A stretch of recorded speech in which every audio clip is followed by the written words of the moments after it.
Assalamualaikum warahmatullahi ta'ala wabarakatuh. Alhamdulillahirrabbilalamin. Allahumma sholli ala sayyidina wa maulana Muhammadin wa ala alihi wa ashabi ajma'in, amma ba'du. Ramadan adalah bulan di mana Allah turunkan Al-Quran.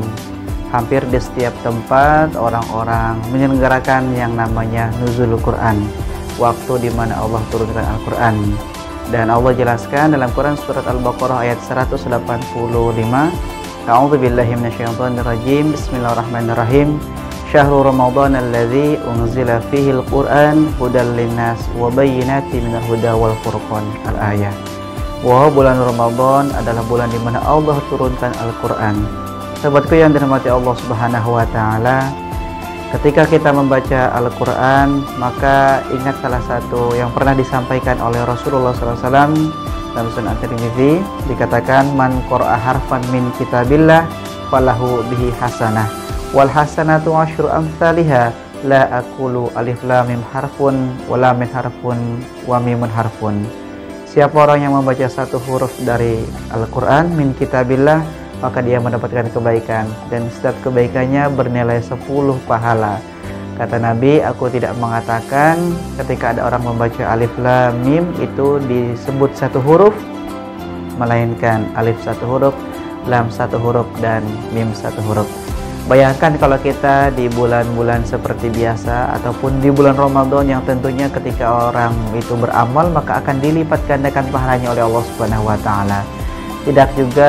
Tidak lain dan tidak bukan adalah dengan membaca Al-Quran, pahala orang akan dilipat gandakan dari Allah Subhanahu wa taala.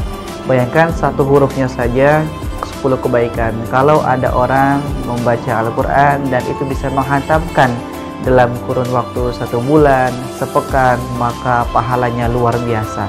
Bahkan ada di beberapa masjid tarawih saja itu bisa 1 hari 1 juz.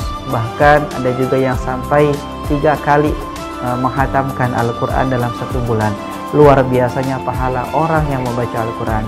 Maka sahabat-sahabatku yang dirahmati Allah Subhanahu wa taala, mari kita gaungkan kembali semangat untuk senantiasa membaca Al-Quran. Jadikan Al-Quran ini menjadi wasilah kita, lifestyle kita. Kalau kita nggak membaca Al-Quran, rasanya ada hati yang tidak tenang.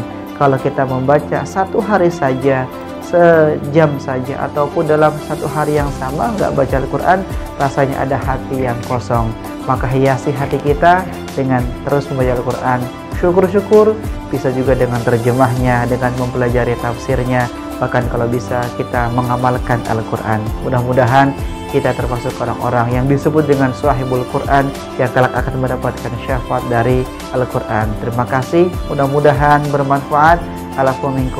Assalamualaikum warahmatullahi wabarakatuh.